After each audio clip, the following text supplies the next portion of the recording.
Okay, it's recording. Good evening, everyone. I am Kathleen Hassler, a board member with HAIDA, the Hawaii branch of the International Dyslexia Association. HAIDA is proud to host and bring you tonight's event on how digital text technology can facilitate, support, and enhance opportunities for learning. We are very pleased you are joining us for this evening and this opportunity to better understand digital tools as a powerful means to greater literacy development. We are grateful to Mr. John Pennington, our presenter this evening, for sharing his knowledge and expertise to empower learners who struggle with reading and writing skills.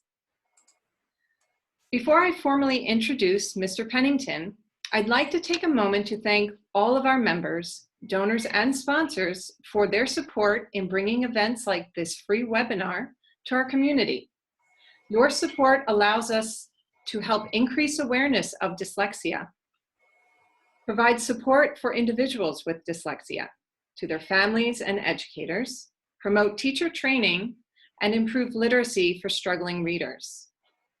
Very special thanks also goes to Margaret Haiga, HAIDA's Executive Director, and Dr. Kavita Rao, fellow HAIDA board member and Associate Professor at College of Education, University of Hawaii at Manoa.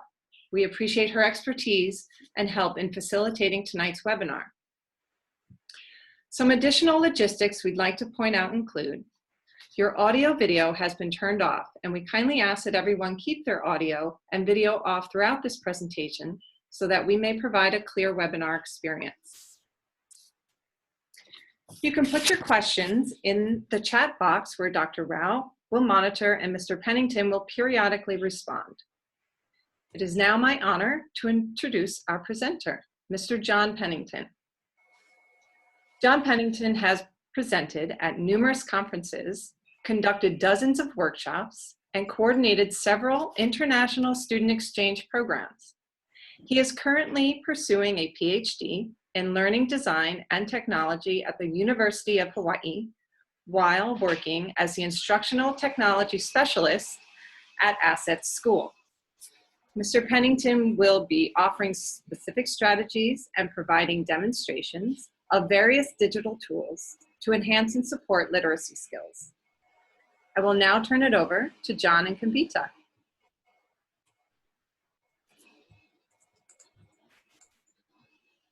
Good evening, everyone. John Pennington. I just wanted to begin by sharing that I work at Asset School with kids that a whole bunch of diverse kids, and I work with them for everything from reading and writing and 3D printing. We make animations together, we make movies, and we do computer programming. It's a lot of fun. I work with them to support their strengths, develop their interests, and explore curiosities. And the process is incredibly rewarding.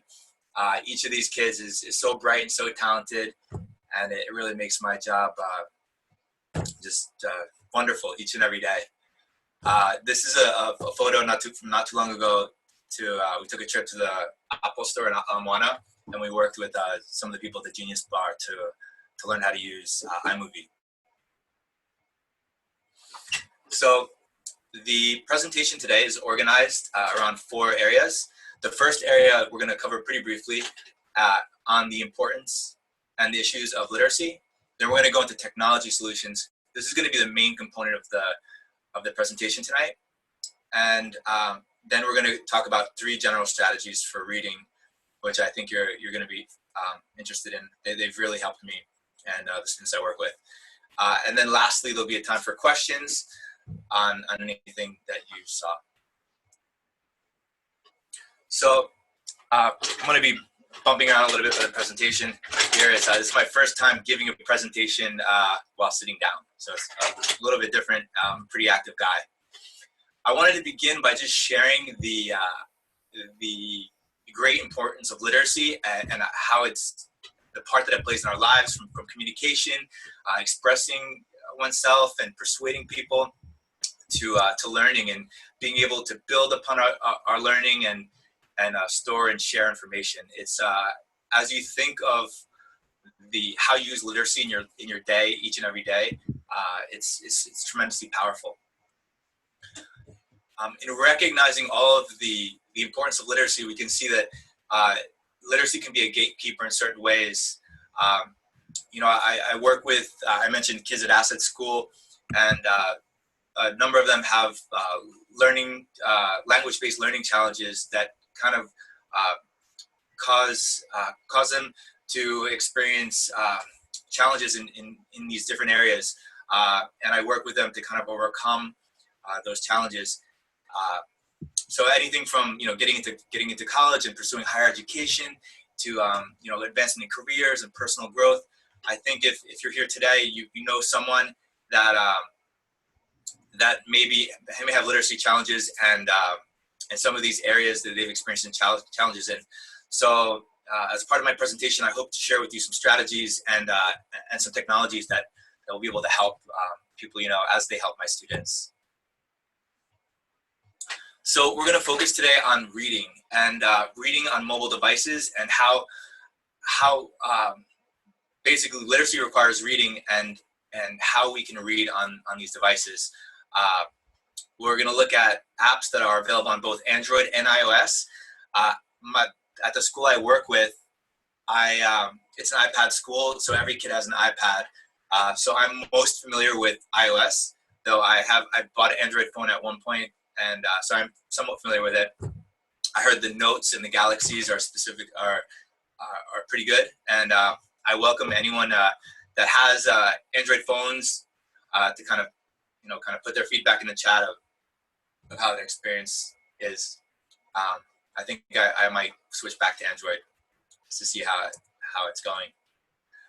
So with reading and within the skill of reading, this is what they call the Big Five, which are the components that contribute to reading ability. And this was put out by the National Reading Panel.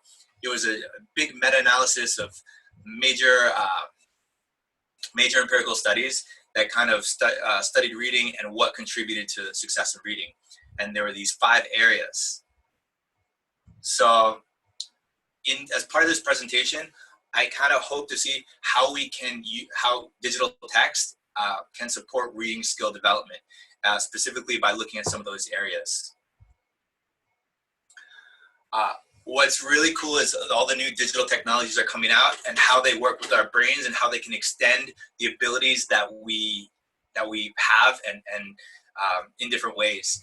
Some exciting technologies I'm just going to share with you in a minute, but we can view these technologies as accommodations, and that's kind of, it's how the person's learning and keeping the what the same.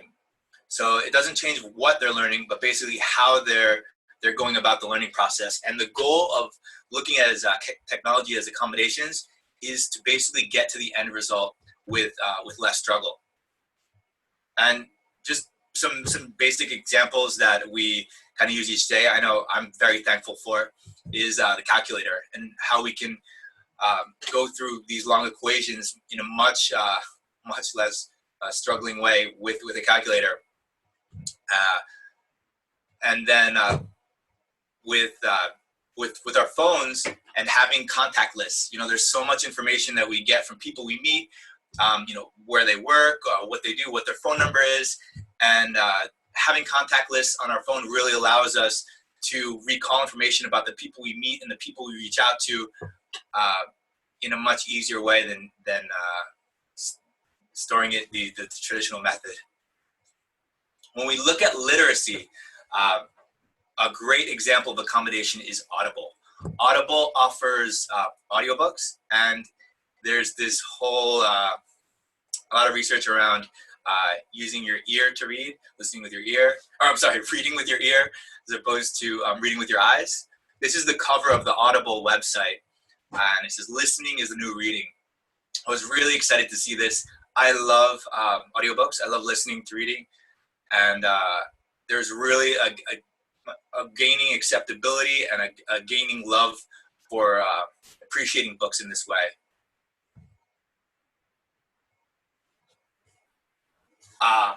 So we talked a little bit about accommodations, which actually it changes the way in which we get to the end. I wanted to talk a little bit, just briefly, about intervention, which is basically focusing on a specific need, a specific area of need in reading. For instance, if someone isn't very fluent at reading, targeting that need and kind of helping them become a better reader by targeting fluency, for instance. And when you look at interventions, usually a formalized program done with instruction. There's one example I just wanted to talk about, which is repeated reading, which is targeted at improving fluency. It involves students reading a passage multiple times and then trying to help them read at a certain level of fluency. A technology that really works with the that reading program is text-to-speech, and that's when it reads and highlights aloud as the student can read the text. And some research studies show how this text-to-speech supplements and kind of supports repeated reading that program. So here we can see how text-to-speech can be used as an intervention to help the fluency of reading. What was really cool is another study examined that the effects, the benefits of using text-to-speech transferred to kids that were reading the printed materials after. So they were able to build their vocabulary. They were able to build some of the fluency in reading from the use of the technologies, and then transfer it to printed text. I just saw this really funny movie the other day, Jumanji. I don't know if anyone has seen it. Welcome to kind of put anything in the chat, that reactions. It's hilarious, absolutely hilarious. Jack Black in the movie actually is, it's like a bunch of kids get trapped in this game, this video game. I'm not going to reveal too much in the movie, but one of the characters is a girl, a teenage girl, and she gets trapped in Jack Black's body, basically. So as part of this movie, they have character profiles, and the character profiles involve different strengths and weaknesses. And I love that part of the movie because the characters were able to, they came into challenges, and based on their strengths and weaknesses, they had to react accordingly. And if they didn't, then they went down, they experienced a downfall. So if we look at this character, this is it's a Professor Shelley, something, I forget his name, Professor Shelley. But basically, he has a weakness in silent reading. So when we're thinking about the text-to-speech technology, that would match his learning profile. So it would help him. And there's some studies that have been on that, how text-to-speech greatly helps people that have a weakness in silent reading. But if we look at another character, also from Jumanji, which is also another hilarious character, one of my favorite actors, who has a strength of smoldering intensity. He's kind of demonstrating it in the photo, and has absolutely no weaknesses when it comes to reading. If we try to implement some text-to-speech technology with him, studies have shown that reading comprehension actually lessens. It interferes with reading comprehension. So it's really important to consider the learning profiles of different people when applying different interventions and accommodations. So what we're going to be looking at is digital text. And when we're talking about accommodations and interventions, we're going to be looking at how digital text can provide these within the realm of literacy. As you can see here, digital text is pretty simply text on an electronic screen. It could be a TV, iPad, computer, phone. And it's special compared to its cousin, printed text, in a number of ways, which we're going to take a look at. Two of the most different ways are that it's flexible and it's hyper, and that digital environments that are built around digital text can be manipulated in order to increase readability and kind of show that content in ways where printed text can't. So we're going to go into now the technologies, and I'm going to talk about several apps here. Two which are very similar. I'm going to kind of address them in the same realm, which are the Kindle app and the iBooks app. Kindle is available on Android and iOS. iBooks is just for iOS, but again, they're very similar in the way they work. The other app that we're going to look at is VoiceStream. VoiceStream is for Android and iOS, and it is similar. It's a reader app. And then lastly, Learning Ally. John, I'm going to just jump in to give you a little Sure. bit of a break and let people know that John has this presentation and a handout available for all of you to access. And I've put that URL of John's in the text box. So if any of you also want to follow along with John on the presentation and the handout that he has made as well, will give you all of the information he's about to tell you about these 3 apps. Thanks, Kavita. Yes, the handout, I compare these in different ways, and the handout really outlines that to get a better understanding. This is a quick overview, just main features. I put a table here. Well, we can get into it more in just a minute. I have some screenshots that I prepared for you guys. But at a glance here, if we look at that Kindle and iPad or iBooks app, it's a free app. The benefit that the Kindle app allows is for $9 a month, you have access to 1.4 million titles. It's, what is it called? Kindle Unlimited. And it's this virtual store where you can get books. Some of the best-selling books you do have to pay a little extra for, so you don't just get them for free. But it's different than the iBook store, which is basically you can get some stuff for free, or you have to pay for money. But that is free. iBooks reads EPUB format, and Kindle reads Mobi format. And I'm going to show you in a little bit how you can get those not only from the libraries but from online. One of the cool things about the Kindle app is this thing called WhisperSync. I used to use it a while ago. I haven't used it recently, but what it allows you to do is switch between audiobook version and the text version of the book, and that's part of the subscription to the Kindle library, Kindle Unlimited. So that's worth checking out. I think I'm going to revisit that WhisperSync. It's great technology. If we look at so just generally speaking, the iBooks and the Kindle app, they really excel in the visualization of books. If we bump over one column and we look at, that's Learning Ally. So Learning Ally excels in the audio aspect. It's a paid subscription, and you actually have to have special eligibility, similar to Bookshare, where you have a print disability, or some type of special needs, that you can have access to that app. And the subscription is different based on a lot of school subscriptions, or you can get a homeschool subscription. So I didn't put a price up there. It's best to just contact the company. But it provides a library of 70,000 books, which are naturally read to you by professional readers, similar to like Audible, for instance.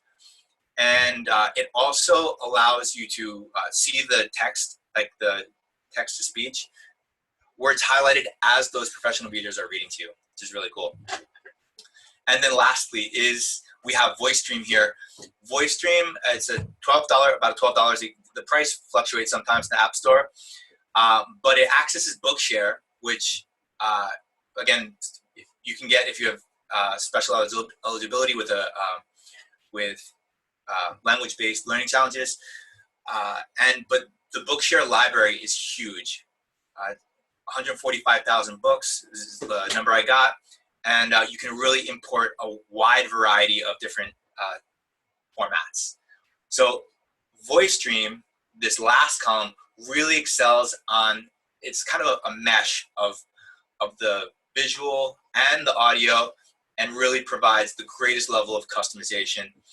It provides natural sounding voices that you have to buy like an edition, but once you find the voice you like, it's really cool. We're going to listen to a voice in just a little bit.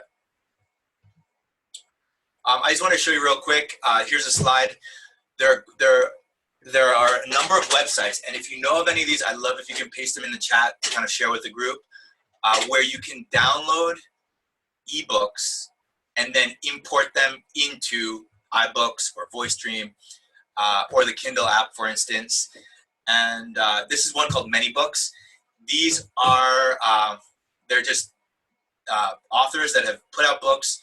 And this is a book featured, Warbreaker. This is a book I'm currently reading right now. It's tremendously long, and I've been reading it for probably about a year. And and it's amazing. This author also is incredible. It's good young adult fiction and adult fiction, and it's about this author really excels in building world building and magic systems, and it's kind of epic fantasies. Anyway, you can download books like this. This is a best-selling book that the authors put out from websites like these in iBook or Mobi format. Email it to yourself and then open it in iBooks. And this is what kind of it looks like. You kind of attach to EPUB and then you can open it in iBooks. So it just provides another method in order to access different books as opposed to just the libraries. You're not limited to just the libraries that Kindle and iBooks provide. This is VoiceStream. So VoiceStream's import area, you can import into VoiceStream by so many different sources. I highlight their Bookshare because I think we saw back there 150,000 different books. And you can also import from Evernote. Evernote, I don't know if you've ever experienced, if you ever used Chrome with the Evernote web clipper. It allows you to kind of clip web pages in article format and then have them, you can import them into VoiceStream and play them from there. Also connects to Google Drive. So if you want to play any of your documents, Dropbox, it's really customizable and offers a lot of support sources. This is what our Learning Allies library looks like. And this is kind of a shared account that I use as part of my school. And as you can see here highlighted is voice text. Voice text means that it will highlight as it's read, and it's an actual person reading it. Whereas classic audio, certain books are available in just audiobook format. It just plays the audio and doesn't show the reading as it is spoken.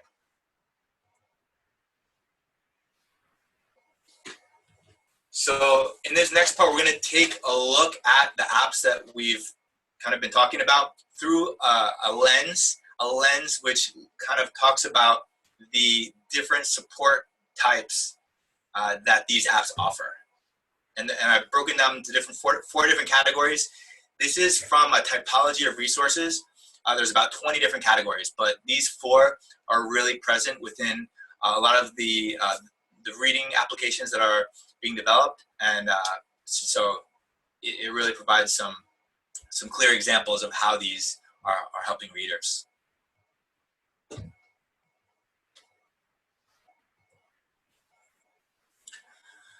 So just a quick overview of the four different types of support kind of available for digital text. The first is presentational.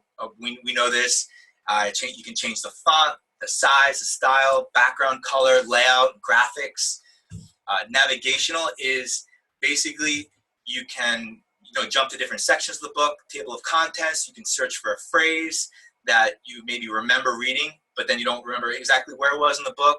You can jump right back to that section. Menus.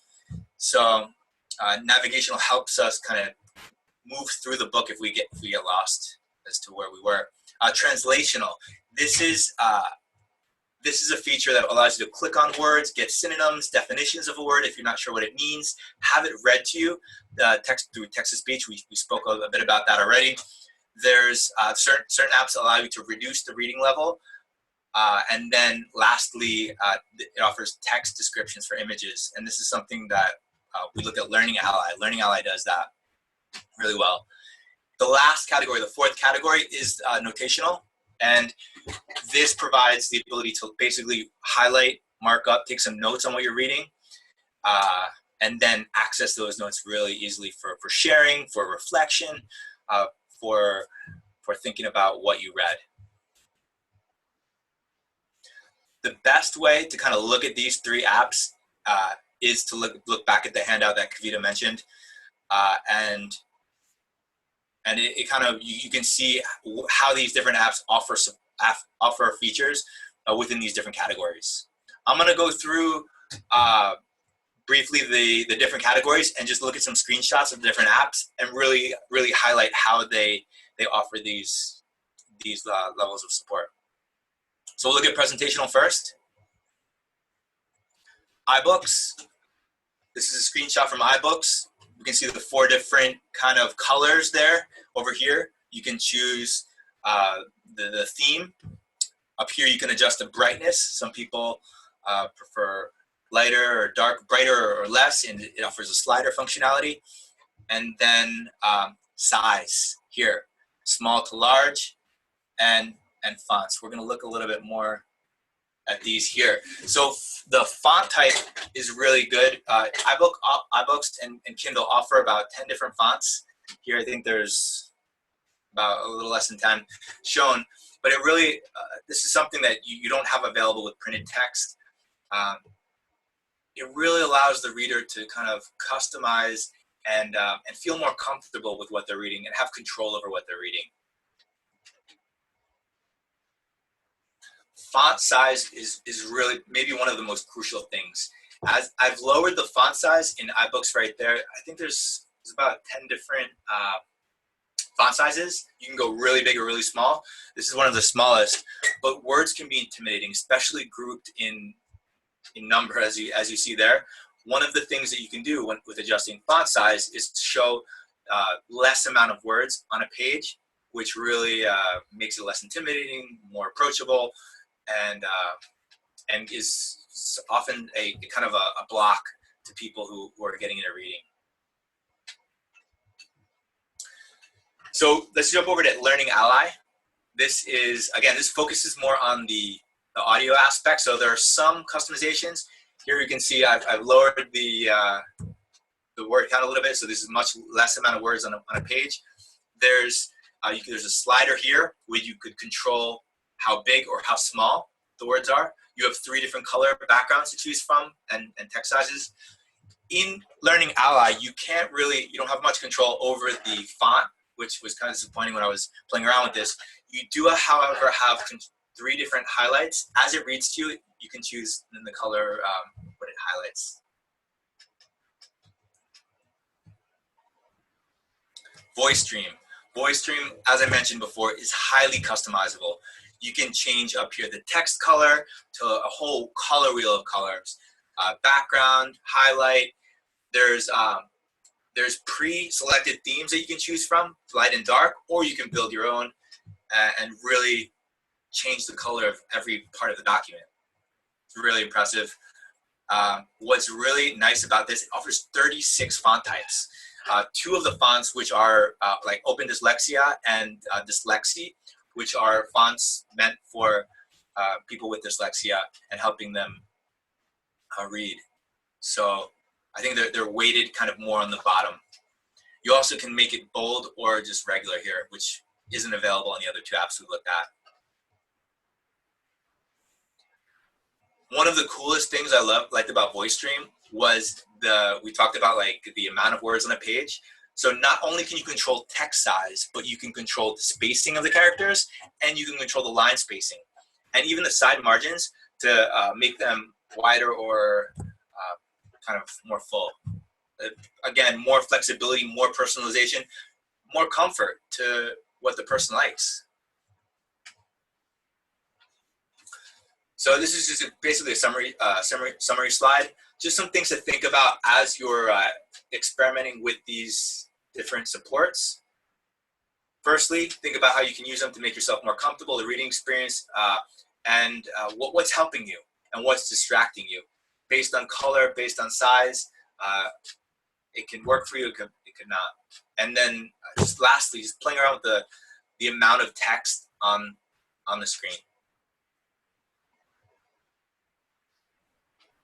All right, we're going to go over into navigational support. Kavita, how are we doing with We're good, John. You're doing great. And Okay. I just want to say there aren't too many questions. There is one. I'll just jump in again to give you a little bit of break from presenting. But Elizabeth asks, just as a start for upper elementary, is there one of these 3 apps you'd suggest? Yes. I mean, I'd suggest all 3 of them. They're all the Kindle and the iBooks app. They offer a lot of options, and they're free. So definitely use them. And then voice stream. Learning Ally, if you have a school subscription, or if you can work out pricing, it provides another whole library of books you can choose from that are actual readers, like people reading. So. Okay, Yeah. great. Thank you. And I will just jump into that. I've heard really good things about VoiceStream from students and parents who use that. So I will put a plug in for that too. Okay. Great. So navigational, basically how to get around. Quick look at iBooks here. We have the table of contents. This is the cover of the book I told you I've been reading for probably about a year now, which I highly recommend. The table of contents, we can jump to that, jump through the different chapters really easily. We can also resume where we left off. You can always go back to where you were. Great at remembering where the person was reading. Constantly surprises me. I can look up with the magnifying glass up here. If I remember phrasing, if I remembered flickering candle, but I couldn't remember where my place was, I can do that.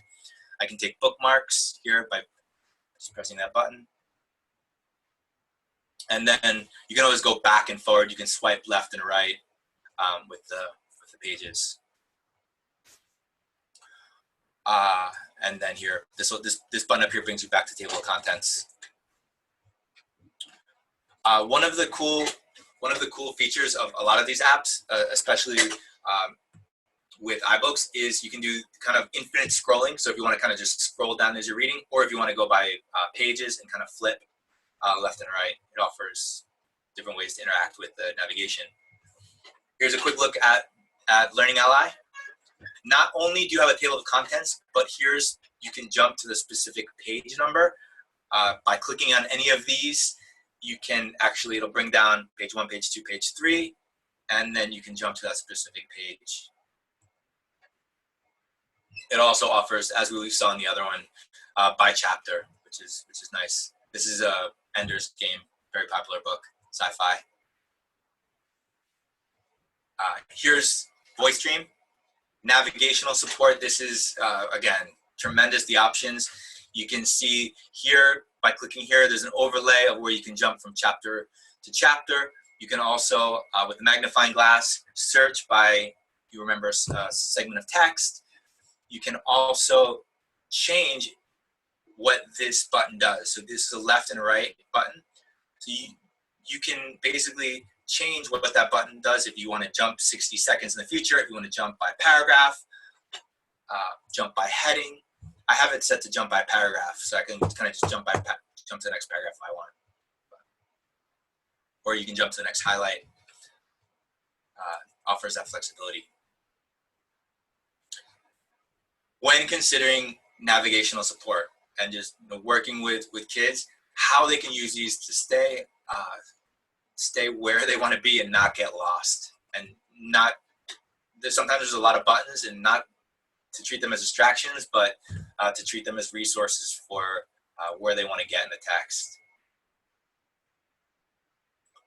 Translational support. So John, I'm just going to jump in and add that, Yes. Because I know you said to jump in when there's things to say, but one of the things with any of the supports that John has shown so far and that he's going to continue showing, the navigational and the presentational and the translational, one thing that I do with students when I work with them is sometimes kids learn things really quickly on technology. We all know that. They can find anything, and they're like 10 steps ahead of us. So that's good. But one thing that I sometimes do, and depending on the age level, I work with the kids to talk about which supports helps them. So sometimes making it explicit and having a conversation and you can make it a fun activity, show them some of the supports and say, do you like this or do you not like this? And give them a chance to articulate, oh yeah, I like the screen looking like this, and this is how I'll do that. Because there are so many options sometimes, we don't want to assume that the students will find them and kind of know which one helps them. So sometimes just having a quick conversation about these different supports in whatever app you're using gives the student that metacognitive ability to know that, oh,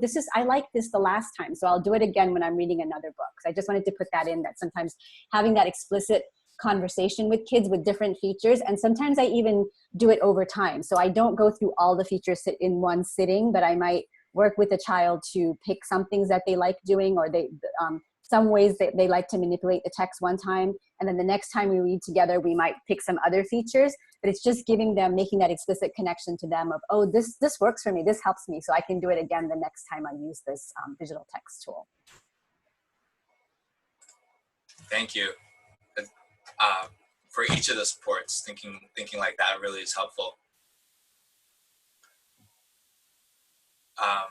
With translational support, this is really the most important one that's been tied in with fluency and being able to read, the rate and the recognition of words. So here's, under translation, we have the ability to speak different words. I just pasted here, you can see that like a typical text versus here is like e-text, where, we have digital text here. And it really, the options that you have so much more than if you were just had a page. So from here, you can get a quick definition of a word. Sometimes you can get it in context, and the apps offer a definition in context and synonyms, which are really nice. Here's the iBooks translational support. Highlight any word. Here's what it looks like in Learning Ally. You can just quickly look it up, and it offers a little pop-up. And then the coolest thing, which we've been talking about so much, is the text-to-speech aspect. I put in some demos of, here it is. This is the text-to-speech within VoiceStream. And I'm going to play it here. This is just, again, VoiceStream offers that collection of actual people reading, which is something that the other two apps don't have. Here goes. This is Learning Ally. Is the optimum environment for creativity. It was his ideas we wanted, not the, never mind, I don't have to defend myself to you. Then why are you doing it? She did not ask. But he's slacking off. He's coasting. We want to push him forward, and he won't go. Maybe I'd be doing Ender a favor if I told you to go stuff yourself. You've already helped me. You can help me more. Write to him. Promise you won't cut out anything I write. I won't promise any such thing. Then forget it. I'm just going to pause it, but you can kind of hear what it's like. This is an actual person reading, as opposed to the other apps. iBooks, which offers the built-in iOS, is kind of robotic voice. We'll look over here at the next. Let me jump to the next slide, and we'll look at VoiceStream. Here's a quick, so under VoiceStream, you can see here's what the definitions look like. So right click, I'm using the, what is it? Is it one of the dyslexic fonts? And this is Sharon's voice. This is the voice that I like best personally for VoiceStream. I prefer the British English female voice. But depending on the text you get, whatever language it is, they have voices for those languages, which is really cool. You can adjust the speech rate. You can adjust the speech rate for the other one that we just looked at, the Learning Ally as well. So it's a natural sounding voice. I mean, it's actually a person's voice, and you can just kind of up the speed of it, and it works pretty well. Here's what VoiceStream sounds like. This is actually cool too. If you want an extra little pause while it's reading between sentences, VoiceStream allows that pause. This is Sharon's voice. It's about $3 on VoiceStream. Many of the painted buildings did clash, but none of it was sloppy. There was a sense of craftsmanship and art to everything from the storefronts to the people to the statues of mighty soldiers that frequently stood on corners. It was terribly overwhelming. Garish. A vibrant, enthusiastic garishness. Sari found herself smiling, her hair turning a tentative blonde, though she felt a headache coming on. Maybe this is why Father sent me. I'm gonna pause it here. So this is voice stream. This is the voice Sharon, and as you can see, it's not a human. It's a human sounding voice, but it's not an actual person reading. Whereas that's what Learning Ally offers.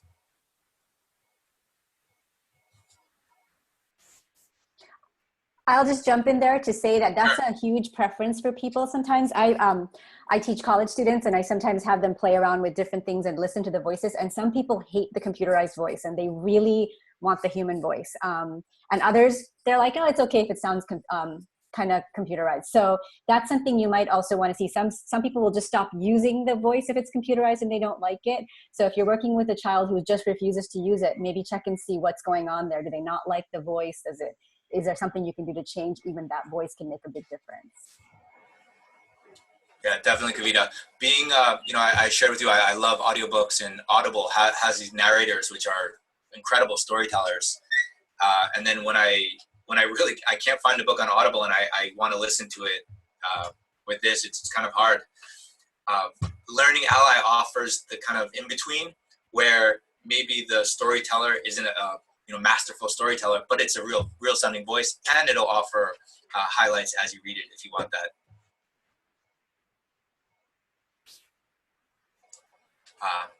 So again, just some things to think about when you're looking at the translational supports. It's great for reading practice.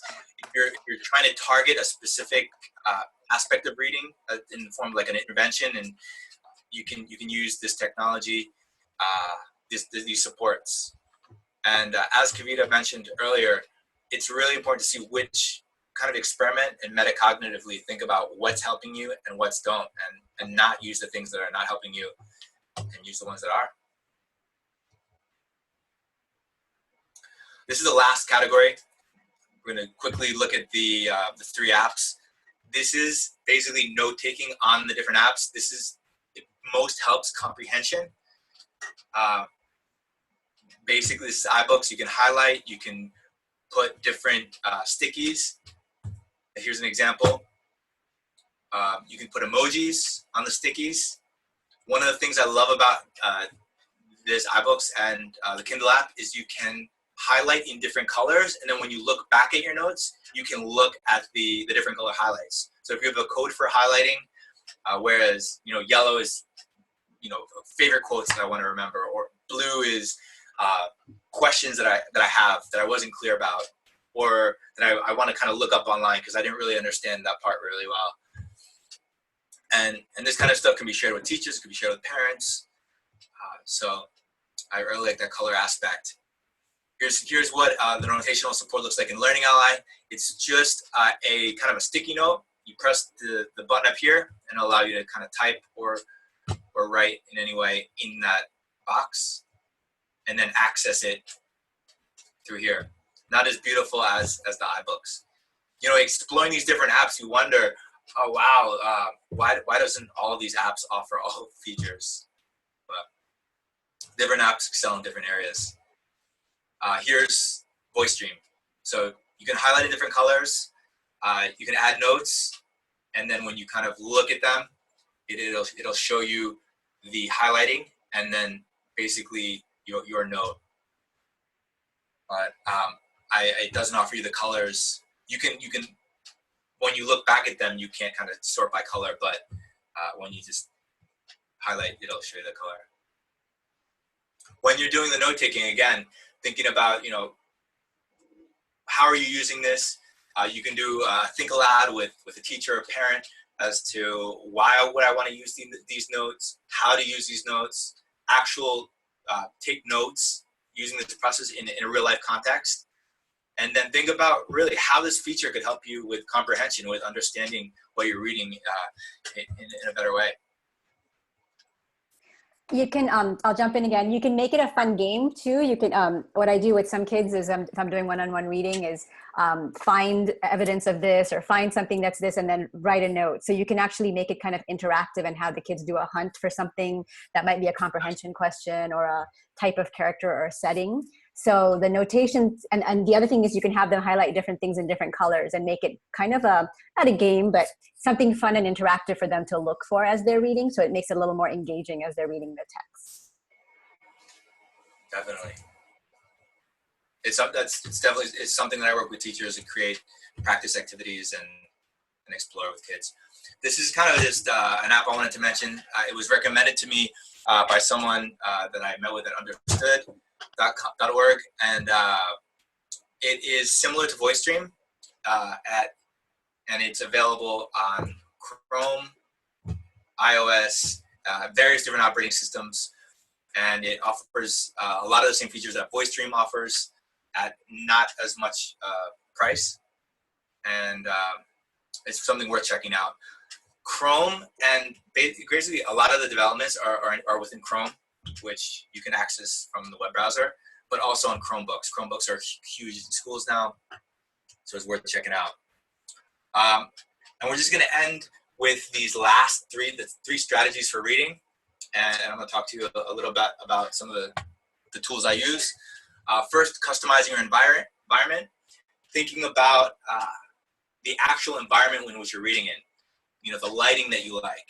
I love salt lamps, candles, non-scented candles. Sometimes a hoodie will help kids kind of get into their zone of reading by taking away the peripherals. Music, again, not music that necessarily has words, but kind of it sets a mood, sets a rhythm. There's a cool website, focusatwill.com, where you kind of answer some questions and then it recommends a type of music based on the questions that you answer. And then and you can do all that for free. They charge you if you want to get more of their music, but you can take the test and then access that type of music online for free. Quiet space. This is something that really has driven me crazy. I'm very susceptible to low frequency sound. I once went over a friend of my wife's, and they had their smoke alarms that it was beeping, and it was a very low frequency, and no one else really heard it but me. And I really asked that if they could change the battery of their smoke alarms. And it was this whole big thing, but I couldn't function in that environment. So refrigerators also sometimes make that noise. Clocks, finding the environment that works for that specific sensitivity or need. Cushions, when we're thinking about tactile surfaces that give tactile feedback. So chairs, if I'm sitting in right now, a swivel chair that has a cushion on it really allows you to kind of get the tactile feedback. And then some kids or adults prefer movement seeking environments, where a coffee shop, or it could be a boardwalk, someplace where there's a hustle and bustle to it, and it kind of just helps them flow. So experimenting with that, even like different types of chairs could help. Bouncing chair, standing desk, standing tables. Here's a screenshot of the Focus at Will main page. So you kind of see it's attested by a lot of the major companies. There's a lot of text on here. I'm kind of just going to highlight real quick.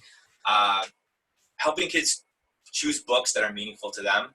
I'm going to give you some kind of some websites, and then maybe suggesting a few books at the level they're reading.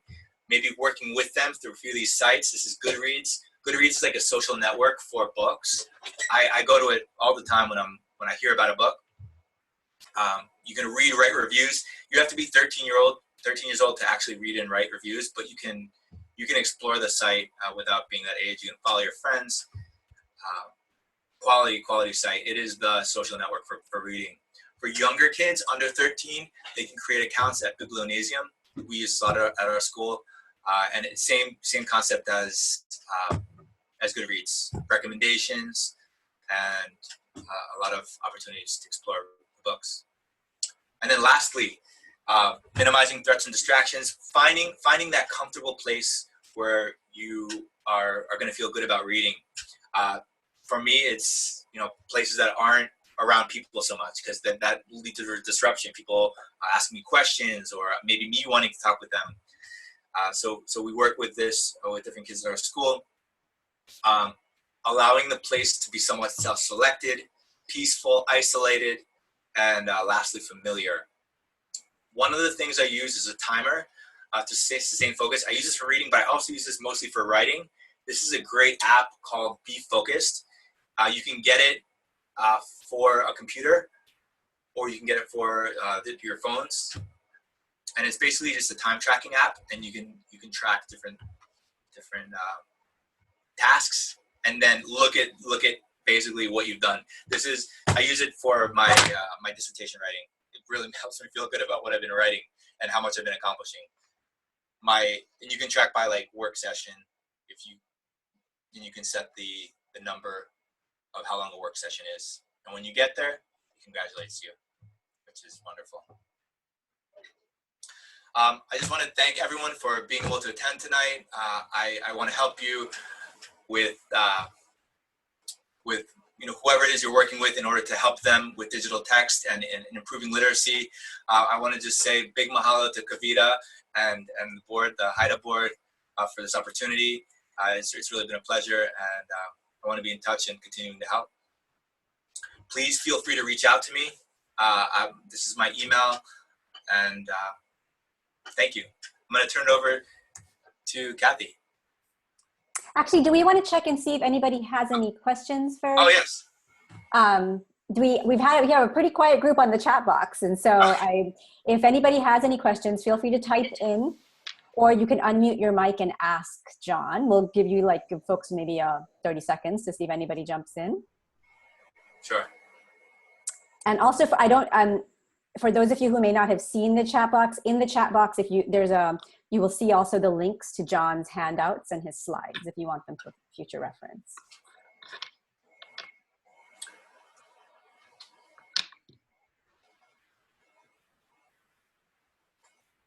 I think we're good to go. So you want to wrap up, Kathy, and then we can see if anybody has any questions meanwhile. Okay, wonderful.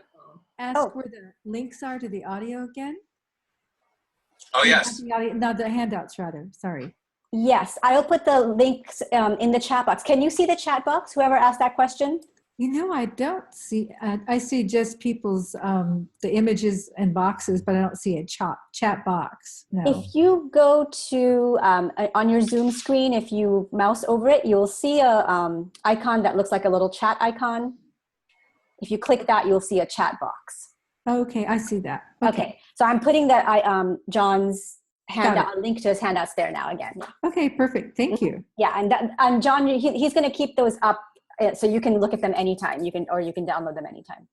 Definitely, I highly recommend it. They provide a great overview. We looked at things kind of at a microscope type level, really kind of tediously. But if you want an overview and comparison of the different apps, check out the handout. And I just want to say 2 people in the chat box have talked about the Hawaii State Library having free ebooks as well that you can check out with your library card. And Sandy, I think, put a link to that in the chat box. I'm going to paste that again so that for anybody who didn't find the chat box earlier, here is the link to the ebooks on the Hawaii State Library system. It's really cool. All you need is your library card and you can download it onto your device. Thanks for sharing that resource. Switch over to Kathy. Okay. Well, again, thank you, John. That was incredible. This was an amazing, informative, interactive presentation, and I personally learned so very much.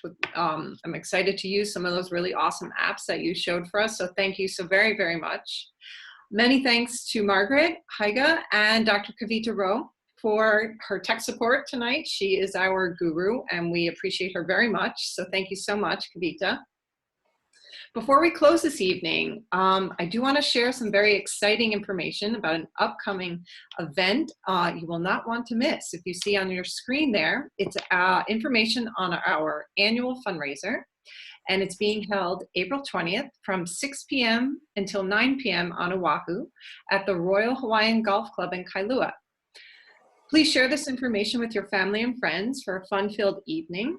including entertainment, dinner, a silent auction, and lots of prizes in which all the proceeds benefit Haida and supporting literacy in our community. Participants, please see, and John, you can advance the next slide, thank you. Please see this link here to complete our evaluation survey for this webinar. It has 8 questions and will take you about 3 minutes to fill out.